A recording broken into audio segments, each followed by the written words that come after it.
సత్య సాక్షి అనుదిన మన్నా ద్వారా మీ అందరికీ శుభోదయ. నేటి యొక్క యేసు నేను స్వస్థపరచు కార్యక్రమంలో పాల్గొన కోరుచున్న మీ సంవత్సరంలో చివరి శుక్రవారం దేవుని యొక్క సమయానికి ఇవ్వండి. ఆయన పట్ల గొప్ప కార్యం చేయను గాక. నేటి యొక్క వాగ్దానము ఇర్మియా గ్రంథము 33వ అధ్యాయము 3వ వచనం. నాకు మొరపెట్టుము, నేను నీకు ఉత్తరమిచ్చేదను. నీవు గ్రహింపలేని గొప్ప సంగతులను, గూఢమైన సంగతులను నీకు తెలియజేతును.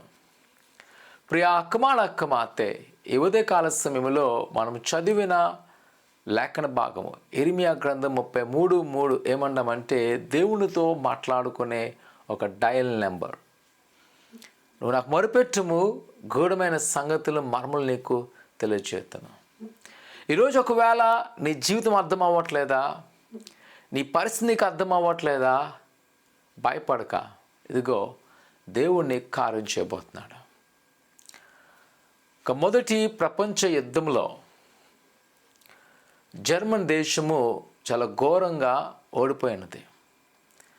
ఆ దేశం మళ్ళా గెలవడం కొరకు అనేక మంది అనేక విధాలమైన రంగాల్లో రాణిస్తున్నప్పుడు కార్ల కంపెనీ, ఒక ఫోక్స్ వ్యాగన్ కంపెనీ ప్రభుత్వం నుంచే ప్రారంభించాలనుకొని దాని కొరకు ఒక వ్యక్తిని అడిగి ఉన్నారు. ఆయనే పోస్చర్ కార్ యొక్క వ్యవస్థాపకుడు. ఆయనకు ఏం చేయాలో అంటే, ఈ ఫోక్స్ వ్యాగన్ అనే మాటకు అర్థం ఏంటంటే ప్రజల యొక్క కారు, అంటే చాలా చిన్నవారికి సైతము కారు అలవాటు ఉండాలి. ఎక్కువ కారు అమ్మకాలు అవ్వాలంటే చిన్న తరగతి వాళ్ళకు కూడా కారు ఉన్న ఉద్దేశంతో ప్రారంభించబడింది. సో దాని తగ్గ ఇంజిన్ తయారు చేయడం కొరకంట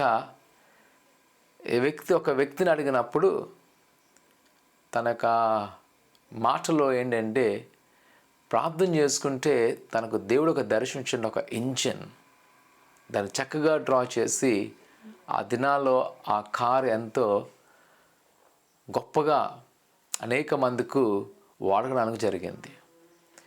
నిజంగానే మన దేవుడు మాట్లాడే దేవుడు. ఒకవేళ నీకు అర్థం కాకపోతే, నీ భవిష్యత్తు అర్థం కాకపోతే, నీ పరిస్థితి అర్థం కాకపోతే ఆయనకు సహాయం చేయను. నువ్వు భయపడక, ఈరోజు ఆయన అంటున్నాడు, మొరపెట్టు, నేను నీకు తెలియజేస్తాను. ఈరోజు ఒకవేళ నేను వేదన కలిగి ఉన్నావేమో, నా భవిష్యత్తు ఏమవబోతుందనక వేదనతో ఉన్నావేమో, ఇంకా చివరి దినాలకు వచ్చేసా మీ సంవత్సరంలో ఏం జరగడం అనుకున్నావేమో, కానీ ఒకసారి ఆయన మొరపెట్టు, ఆయన నీతో మాట్లాడబోతున్నాడు. ఆయన నీ పట్ల గొప్ప కార్యం చేయబోతున్నాడు. నీ పట్ల ఆయన చిత్తాన్ని నెరవేర్చబోతున్నాడు. నీకున్న బంధకాలు ప్రతి వాడిని విడుదల చేసి రాబోతున్న నూతన సంవత్సర కాలంలో ఆయన గొప్ప ఆశ్చర్యమైన కార్యం చేయను. ప్రార్థన చేసుకుందాం. పరిశుద్ధులైన దేవానికి ఉన్నారు. నిజమేనైనా నువ్వు మొరపెట్టు అన్నావు, మొరపెట్టు వారు మరును ఆలకించే దేవుడు. ఈరోజు ఆ యొక్క భరోసా మాకు ఇచ్చావు, దాన్ని నమ్ముటకు సహాయం దాయిచ్చాను. ఆయన ఎవరైతే నీ సన్నిధిలో మొరపెడుతున్నారో వారు మొర ఆలకించి ఆయన గూఢమైన మర్మంలో వారు తెలియచేయండి. వారిని మీరు దీవించండి, ఆశ్రదించండి, బలపరచండి. వారికి ఉన్న కదులు తీసివేయండి. నీ హస్తాల్లో వారిని భద్రపరిచి బలపరిచినైనా నీ కృపాక్షాములతో నడిపించుకోమని యేసునామమున అడుగుతున్నాం తండ్రి, ఆమేన్. ప్రభువుని నమ్ముకుంచి అడగండి, ఆయనకు ప్రతి ఒక్క సంఘటనలను తెలియజేయను గాక. ఆమేన్.